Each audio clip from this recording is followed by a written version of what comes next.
오늘 말씀은 주님의 승천과 성령이라는 제목으로 말씀을 좀 나누도록 하겠습니다.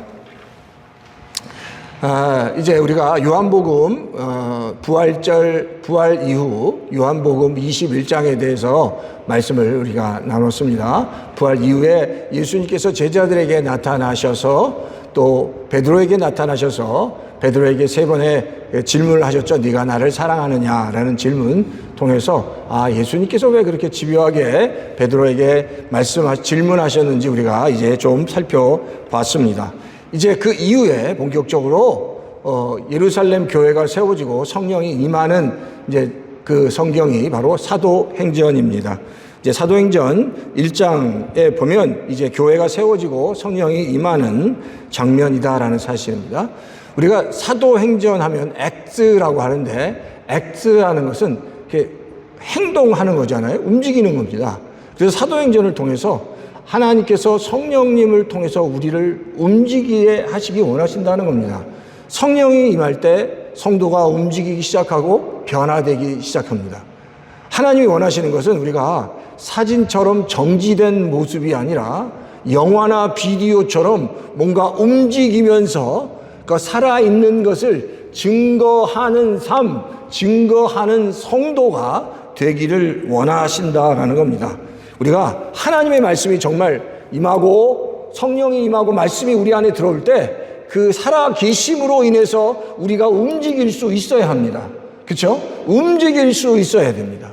그런 역사가 우리 이 시간 우리 임마누엘 한인 장로교회 성도님들 이 자리에 참여하신 모든 성도님을 통해서도 내가 이 성령을 하나님의 말씀으로 인해서 성령님의 임재하심 또 충만하심으로 인해서 내가 다시 일어나야겠다, 다시 움직여야겠다라는 그런 결단이 있는 이 시간 되기를 주의 이름으로 축원합니다. 자, 그러면 오늘 이 말씀을 통해서 더 이상 구경꾼이 아니라 내가 어떻게 말씀을 따라 움직일 수 있을까라는 질문을 하면 좋겠습니다. 자, 4절에 이렇게 나와요. 예루살렘을 떠나지 말고 라고 말씀하십니다. 예루살렘을 떠나지 말고 아버지의 약속하신 것을 기다리라고 말씀합니다. 도대체 여기서 이제 사도행전 1장 4절에 그러죠. 사도와 함께 모이사 그들에게 분부하여 이르시되 예루살렘을 떠나지 말고 아버지의 약속하신 것을 기다리라라고 말씀하시는데 여기서 그러면 이제 4절에 제자들이 다 예루살렘에 모였고 마가의 다락방에 다 모여 있는데 그곳에서 예수님께서 말씀하시는 겁니다. 떠나지 말라는 겁니다. 도대체 떠나지 말라는 의미가 왜 이렇게 말씀하셨느냐라는 겁니다. 왜 마지막 승천하기 전에 제자들에게 이 말씀을 하셨을까요?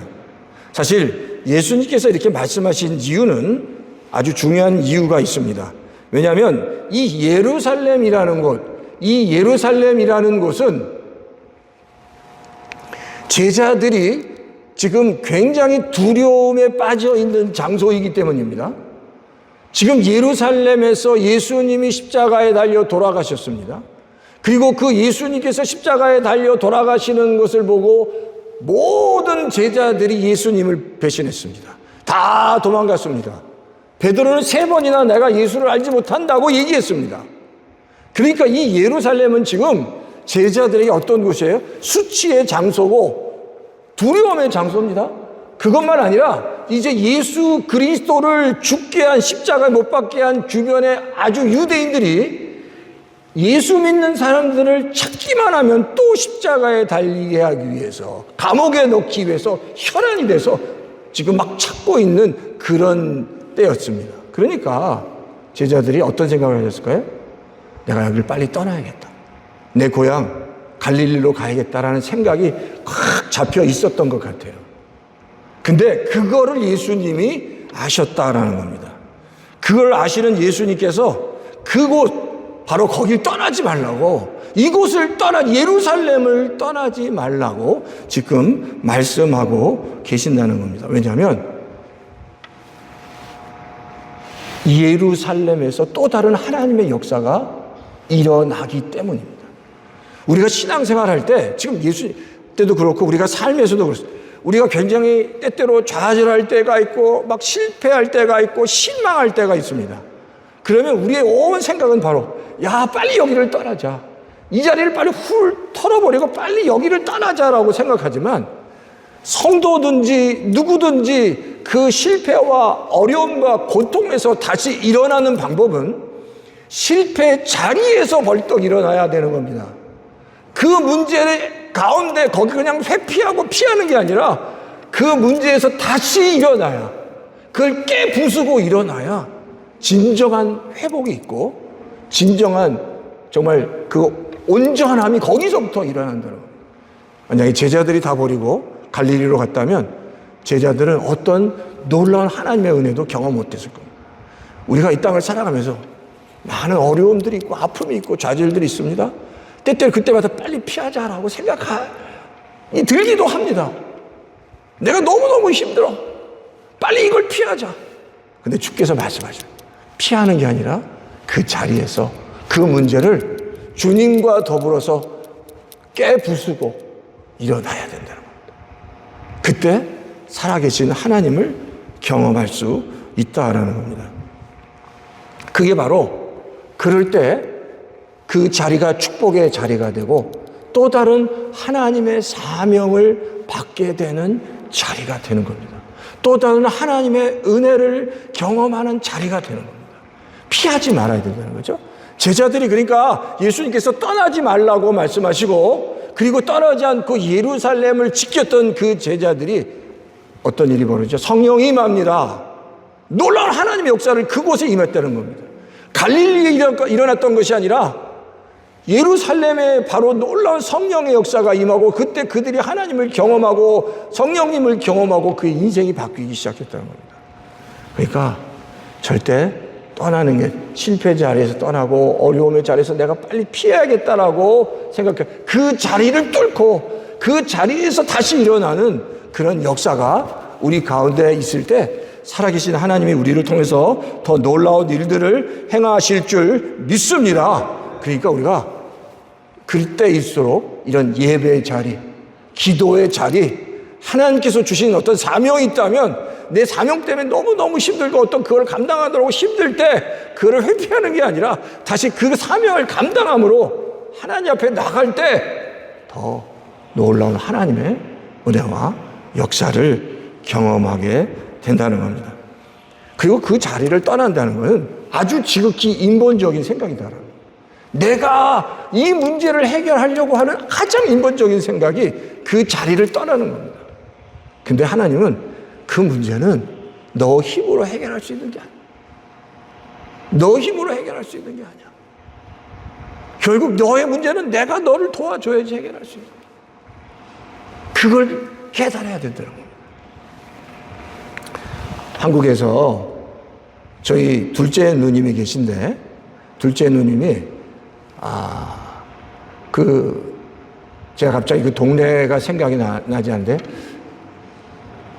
그 한국의 그 모든 방송국이 있는, 상암동입니다. 상암동.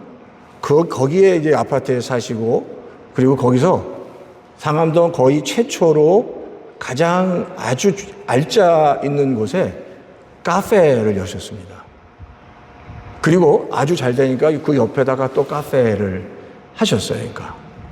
근데 처음에 상암동에 막 그 방송 큰 거기 가면 무슨 KBS, MBC, 무슨 동아, 무슨 CJ 무지무지하게 큰 그 방송국과 그런 건물들이 거기에 아주 질비하게 들어섰는데 거기 제일 처음 알짜배기에 카페를 차렸어요.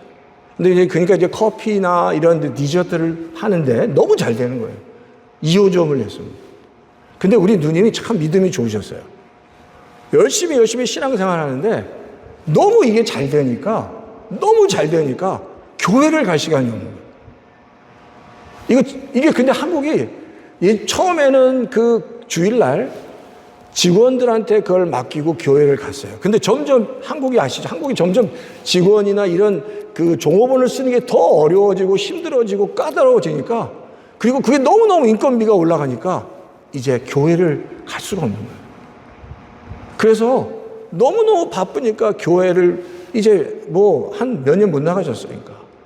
근데 제가 우리 큰 누님이랑 통화를 하는데 큰 누님이 그 1호점 그건 어떻게 지금도 잘 되냐 그랬더니 문을 닫았대요. 그리고 나서 그럼 2호점밖에 없는데 근데 그 2호점은 그러면 주일날 어떻게 하냐.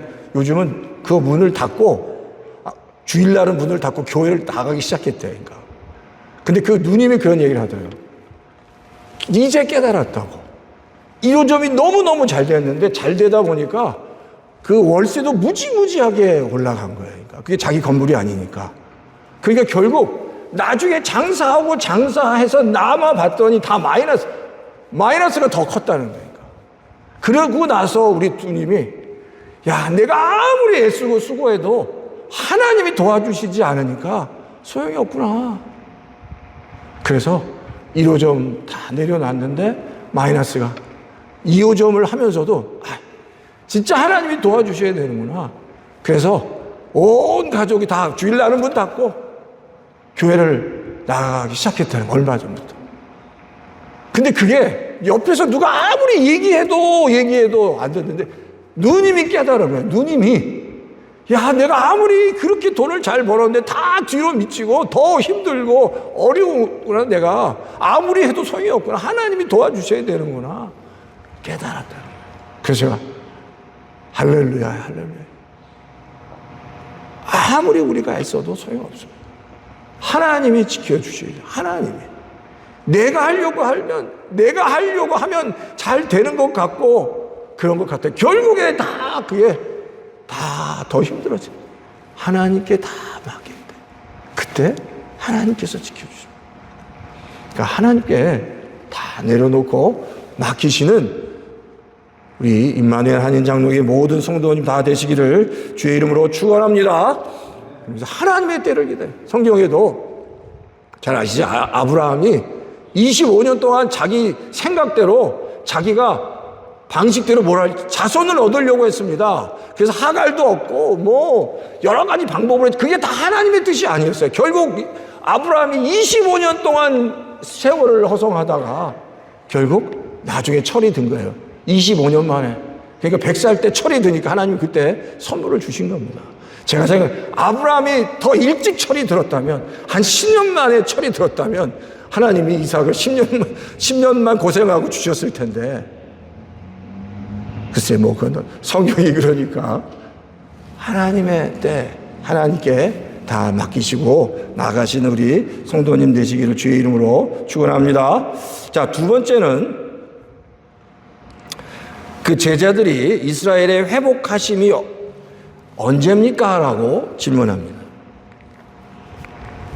자, 이스라엘의 회복하심이 언제? 이게 6절에 나옵니다. 6절에 보면 한번 여기 보시겠어요? 다 같이 한번 읽어보시겠어요? 다 같이 한번 시작. 주께서 이스라엘 나라를 회복하심이 이때니까 라고 제자들이 예수님을 향해서 질문하는 겁니다. 여기서 이 질문의 뜻을 우리가 잘 알아야 됩니다. 이스라엘이라는 나라가 언제 회복됩니까? 라는 겁니다. 이 이야기를 왜 이 사람들이, 이 제자들이 이 이야기를 하냐면 이거를 좀 지금 말로 얘기하면 이스라엘이 회복되기를 이들은 너무 기대했습니다. 이스라엘이 회복되면 너무너무 좋을 것 같고 이스라엘이 회복되면 뭐 마음이 평안해질 것 같았다는 겁니다. 이걸 지금 말로 이렇게 표현하면 이런 질문입니다. 주님, 이제 이 지긋지긋한 고생이 언제쯤 끝나겠습니까? 언제쯤 우리 자식이 자리를 잡고 마음이 편해지겠습니까? 뭐 이런, 하나님 우리가 언제 마음이 좀 편하게 살 수 있겠습니까? 내가 평생 예수를 믿었는데 언제쯤 이 보상을 받겠습니까? 이런 식의 질문인 겁니다. 이스라엘이 회복된다는 게, 그래서 내가 얼마나 좀 이제 너무 힘들었는데 어떻게 이제 고생 안 하고 살 수 있겠습니까? 라고 묻는 거예요. 어떻게 환경이 바뀌겠습니까? 근데 예수님의 질문에 대한 대답은 어떻게 바뀔 거다가 아니었습니다. 이 질문에 대해서 예수님이 뭐라고 말씀하시는지 아세요? 너희가 성령을 받으라고 말씀하십니다. 이 질문에 대한 답이 때와 기한은 알 수도 없고 알 필요도 없지만 너희가 성령을 받으면 하나님께서 그때부터 역사하실 거라고 말씀하신다는 겁니다. 성령을 받으면 된다라고 말씀하시는 겁니다. 지금 이게 굉장히 중요한 질문입니다. 내가 상황이 어떻게 바뀌겠습니까? 라고 질문을 했는데 예수님의 대답은 그렇게 상황이 어떻게 바뀔 거야가 아니라 너희가 하는 그 질문에 대한 가장 중요한 답은 성령이 너희에게 임하면 상황이 바뀌는 게 아니라 너희가 성령으로 인해서 너희 생각이 바뀌면 그때부터 하나님의 역사가 일어난다는 겁니다. 제 이 말씀을 잘 이해하시겠어요?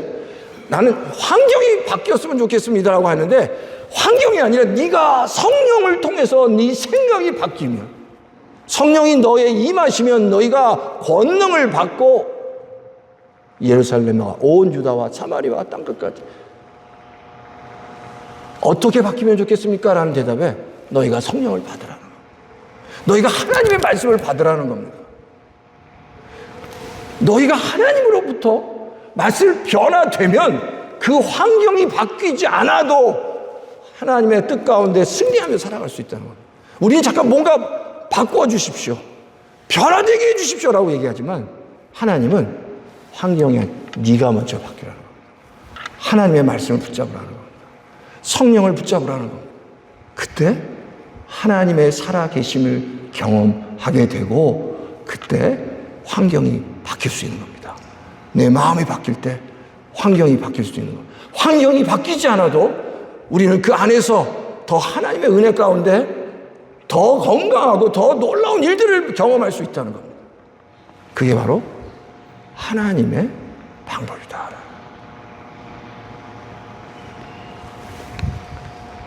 제가 지난번에도 잠깐 말씀드렸지만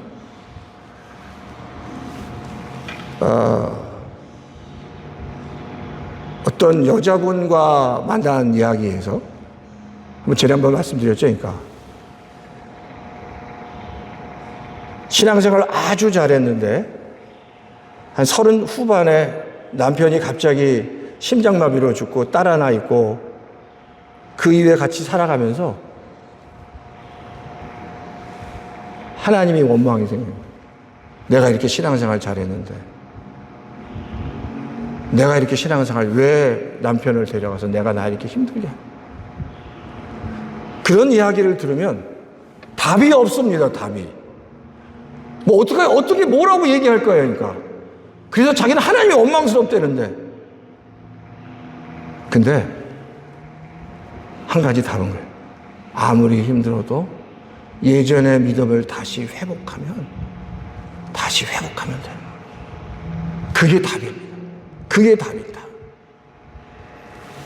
오늘은 저희 가정 얘기를 많이 하는데 우리 사실 제가 넷째고 우리 다섯째가 제 남자 동생입니다. 근데 이름이 뭐 이름까지 여기서 이름이 아주 여자 이름. 제가 이제 이름이 한국 이름으로 선영이잖아요. 선영. 아들인데 은영입니다. 은영. 이름이 은영이에요. 은영. 그러니까 얼마나 여자 이름이에요. 그러니까. 근데 아들입니다. 다섯째 아들. 근데 제 다섯째 애인 동생이 한 2년 전부터 암에 걸렸습니다. 2년 전부터. 그 암에 걸렸는데 그 암이 수술을 할 수 없는 거예요. 너무 퍼졌기 때문에. 남자가 많이 걸리는 전립선암이에요. 근데 전립선은 어떤 암보다 제일 착한 암이라고 하잖아요. 웬만하면 다 낫습니다. 근데 그게 수술할 수 없는 쪽으로 넘어갑니다. 그래서 기도 제목이 뭐냐면 수술할 정도로만 회복되는 거예요. 근데 저희 동생도 참 믿음이 좋아서. 근데 참 놀라운 건 여전히 믿음이 여전히 하나님을 정말 끔찍하게 살아요. 자기가 압니다. 누가 도와주겠어요? 저희가 5남매인데 다 5남매가 다 걱정합니다.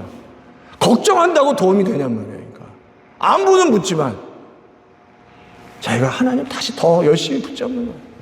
더 열심히 기도하는 거예요. 답이 그거밖에 없는 겁니다. 내가 하나님을 만나야 되는 겁니다. 그때 하나님의 역사가 일어나는 겁니다. 모르겠어요. 지금까지 한 2년 이상 되는데 지금까지 더 악화되지 않고 이제 멈춘 상태인데 하나님이 도와주셔야 돼요. 우리 인생에서 이런 문제들이 너무 많이 있다는 거예요. 그렇게 정말 막다른 큰 암이나 이런 엄청난 문제 가운데 가지 않더라도 내 삶 속에서 항상 내가 힘들고 어려운 문제가 있을 때 그 문제를 내 힘으로 막 해결하려고 하지 말고 하나님께 맡겨야 돼. 자꾸만 하나님께 맡기고 하나님께 의지하고 그리고 나는 믿음이 없습니다. 그런 얘기 하지 마시고 자꾸만 내가 하나님을 생각하고 기도하면 하나님이 역사하셔요. 하나님이 역사하셔야 돼요. 그때 또 다른 하나님 은혜를 경험할 수 있습니다. 그러니까 우리가 다 해결할 수 없는 문제들이 말로 다 할 수 없는 여러 가지 일들이 있지만 먼저 내가 하나님을 붙잡는 겁니다. 그때 하나님의 역사를 우리가 경험하고 하나님의 손길을 경험할 수 있습니다. 정말 그런 성도님 다 되시기를 주의 이름으로 축원합니다. 세 번째는 성령을 기다려야 한다는 겁니다. 성령을 기다려야 하는데 예수님께서 예수님께서 제자들에게 11절에 이렇게 말씀하세요. 11절 한번 다 같이 한번 읽어볼까요? 시작. 이르되 갈릴리 사람들아 어찌하여 서서 하늘을 쳐다보느냐 너희 가운데 하늘로 올라가신 이 예수는 하늘로 가심을 본 그대로 오시리라 하였느니라. 이 이야기는 천사들, 예수님이 승천하시고 옆에 계신 천사들이 제자들에게 한 겁니다. 너희가 어찌하여 하늘만 쳐다보냐. 왜냐하면 예수님이 이제 승천하셔서 올라가니까 이제 우리와 함께 하셨던 예수님이 이제 가시면 어떻게 할까 막 걱정했던 겁니다. 근데 천사들이 그 얘기하는 겁니다. 하늘로 올라가신 이 예수는 하늘로 가신 본 그대로 오시리라. 이 이야기가 그대로 오시리라고 얘기하면 우리가 약간 혼동할 수 있습니다. 그러면 그대로 오신다는 이야기는 지금 이 컨텍스트가 어떤 컨텍스트죠? 이제 그 이후에 성령님이 예루살렘 교회에 임하니까 이 얘기가 성령님이 오신다는 얘기인가? 이게 그대로 오신다고 이게 성령님에 관한 이야기인가? 라고 생각할 수도 있습니다. 근데 이 이야기는 성령님이 오신다는 얘기가 아니라 이 이야기는 말씀 그대로 예수님께서 내가 올라간 그대로 다시 오시겠다. 쉽게 얘기하면 재림하겠다. 그때를 기다리라고 얘기하는 겁니다. 그러니까 지금 재림에 관한 얘기. 다시 재림한다는 것은 예수님을 만난다는 겁니다. 그때가 오겠다라고 말씀하는 겁니다. 성도에게 있어서 가장 중요한 목표는 예수 그리스도를 다시 만나는 겁니다. 재림에서 오시는 예수 그리스도를 만나든지 우리가 죽어서 천국에서 만나든지 예수 그리스도를 다시 만나는 것이 제자들과 모든 성도들에게 가장 큰 영광이고 그게 가장 중요한 목표입니다. 여기서 나는 예수님이랑 다시 만날 자신이 없어? 그렇게 생각을 혹시 하시고 있다면 빨리 다시 내가 예수님을 만나겠다라고 생각하셔야 돼요. 그 문제가 얼마나 그럼 여기서 지금 천사들이 얘기하는 예수님이 다시 그 본 그대로 오겠다. 다시 오시겠다. 그러니까 우리의 인생에서 가장 예수님을 다시 만나는. 근데 이렇게 말씀하시고 그러니까 우리 인생의 목표는 예수님을 다시 만나는 겁니다. 천국에서든지 예수님을 재림해서든지 모르죠. 우리가 이 땅에 살아가다가 예수님께서 지금 말세 지말이라고 하는데 또 오실지 모르죠.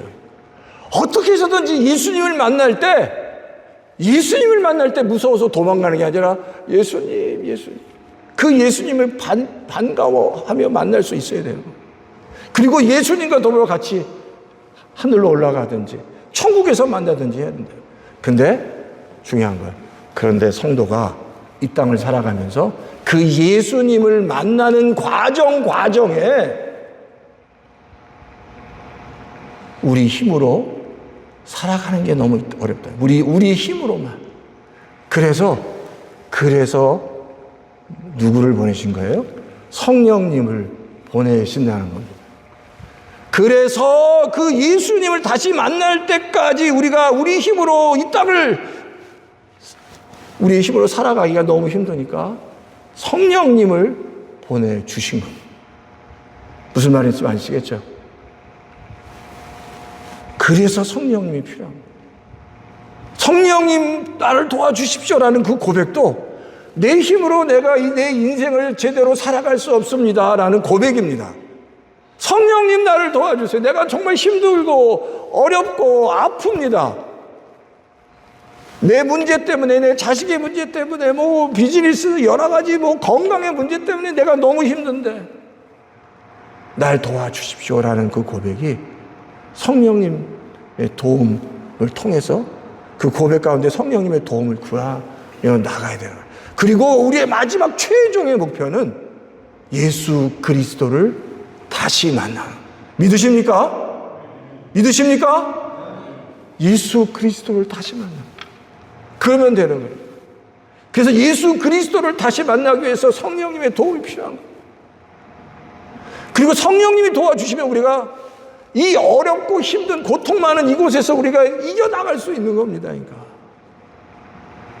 바로 그럴 때 사도행전처럼 정지된 화면이 아니라 그렇게 성령이 도와주실 때 우리가 영화를 보듯이 우리가 주님과 더불어 동행하며 살아갈 수 있는, 그때 하나님 역사. 하나님이 그래서 우리 임마누엘 한인 장로교회 성도님 한 분 한 분을 정말 붙잡아 주시고 사랑하시고 성령을 경험하게 하시고 하나님 앞에 나가게 하시는 거다.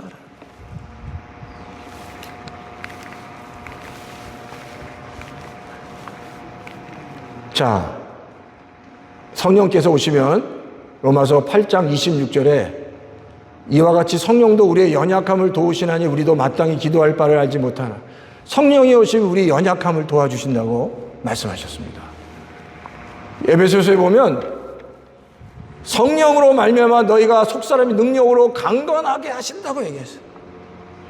그러니까 성령님의 도움이 필요하다. 성령님의 도움. 우리의 목표는 예수 그리스도를 다시 보는 것. 예수 그리스도를 다시 보기 위해서 성령님의 도움으로 이 땅을 정말 힘들지만 뚜벅뚜벅 살아가는 것. 그때 하나님께서 그 성도를 기뻐하시는 겁니다. 그 성도가 때때로 어려운 가운데 있지만 그 어려운 가운데서 뚜벅뚜벅 성령님 의지해서 살아갈 때 하나님께서 그 성도를 기뻐하시는 거예요. 그래서 하나님이 우리 임마누엘 한인 장로교회 성도님들이 그렇게 살아가길 원해요. 그렇게 살아가고 계시지만 더 성령님 의지해서 살아갈 때 하나님께서 역사하시는 겁니다.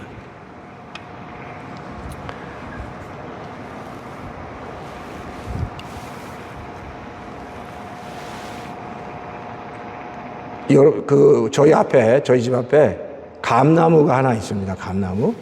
심은 지 한 10년 안 됐고 7, 8년 됐는데 제가 감나무를 보면 겨울에는 진짜 앙상아리만큼 모든 잎이 다 떨어지고, 그래서 그 가지가 아주 그냥 해초리보다 더 아주 그냥 모두 앙상합니다.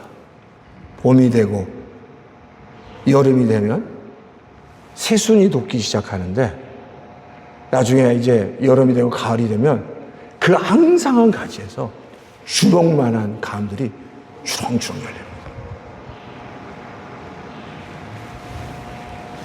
겨울에는 꼭 죽은 것 같이 아무것도 없는 것 같이 앙상한데 그 안에 생명이 있잖아요. 성도 안에 겉으로 보기에는 우리가 막 힘들고 어려운 것 같아도 우리 안에 성령이 함께 하시고 하나님이 도우시고 역사하시면 결국 우리를 통해서 아주 실한 감나무가 열매지는 것 같이 하나님께서 기뻐하시는 열매를 맺을 수 있다라는 사실. 중요한 건 내 안에 성령이 계시느냐, 성령이 나를 도우시느냐입니다. 그런 놀라운 은혜가 우리 이 자리에 참석하신 모든 성도님 가운데 있기를 주의 이름으로 축원합니다. 말씀을 이제 맺겠습니다. 약속과 사명의 자리는 뜨지 말아야 됩니다. 그 자리에 버텨야 합니다. 어떤 상황에서도 믿음으로 성령님을 의지해야 합니다. 그리고 주님을 만날 때까지 기다리고 성령님을 의지할 때 귀한 열매를 맺을 수 있습니다. 자, 우리 다 같이 한번 기도하면 좋겠는데요.